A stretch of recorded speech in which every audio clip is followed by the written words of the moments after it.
Tervist, sõbrad! Võtan hämaras sõna hämaratel teemadel.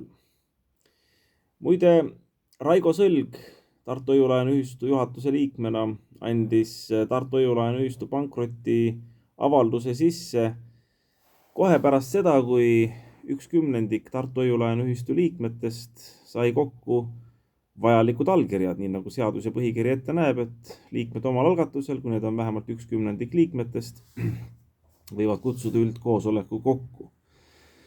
Ja selle üldkoosoleku päevakord oli Harri Raudverega seotud laenu sissenõudmise küsimused, ühistu taaskapitaliseerimine ja uue nõukogu valimine, kes oleks siis vaadanud ka Harri Raudvere poolt ja juhatuse poolt selle 1,6 miljonise laenu eitamise küsimusi, et kas on alust või ei ole alust. Ja seda Raigo Sõlg ja tema peremees kartsid loomulikult nagu tuld ja andsidki sisse pankroti.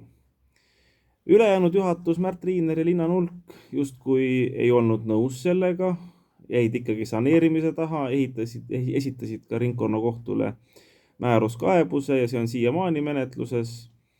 Aga mis on huvitavat välja tulnud, on see, et advokaatide hinnangul tegelikult ülejäänud juhatuse liikmed saavad tagasi võtta selle ühe juhatuse liikme ehk Raigo Sõle esitatud pankrotiavalduse.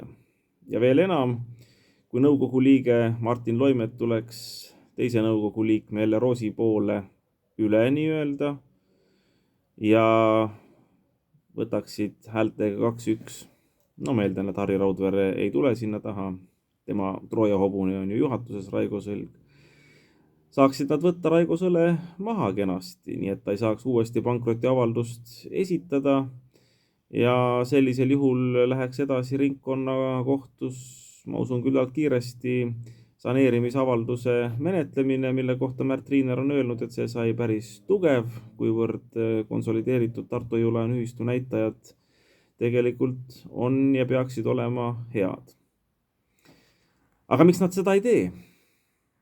Seda võiks küsida. Mulle tuleb üks infokilluke. Ma võin privaatselt jagada selle liikme kontakte, võite tema käest järele küsida. Ma praegu tema nime ei hakka ütlema. Aga ühte juhatuse liiget, kelleks loomulikult ei olnud mina, nägi ta Tartus 2025. aasta suvel purupurjus. Tahtis minna temaga rääkima, aga siis vaatas, et ei ole mõtet. Mina juhatuse esimehena ei näinud kunagi, et teised juhatuse liikmed oleksid napsi võtnud, veel vähem napsiga liialdanud. See oli mulle üllatus, aga siis ma hakkasin mõtlema, et nüüd riikide luuretest rääkides, võib-olla mul on paranoia, aga ebamoraalsus napsi ja seksiga tegelikult pannakse inimesed tegema tegusid, mida nad ei tahaks teha. Kindlasti Märt Riiner ja Martin Loimet ei ole Harri Raudvere suhtes soojutunded omavad inimesed, millegipärast aga nad tema huvides siiski tegutsevad ja jätavad tegemata need asjad, mida nad peaksid tegema. Ja siin ma mõtlengi seda, et riikide luuretes see tegevus on tavapärane, aga milleks siis niimoodi antud juhul Tartu Hoiu-laenuühistus, sest riikide luuretes küllalt tavapärane on see, et näiteks inimesed joodetakse täis, kutsutakse prostituudid, tehakse pilte, videosid ja lubatakse pärast näidata abikaasale või avalikkusele. Ja niimoodi siis saavutatakse inimese allutatus. Kuidas selle asjaga on, eks aeg näitab. Ma usun, et kindlasti aeg näitab.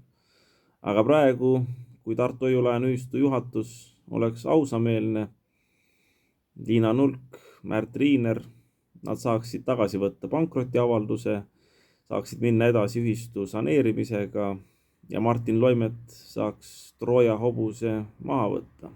Käik on teie.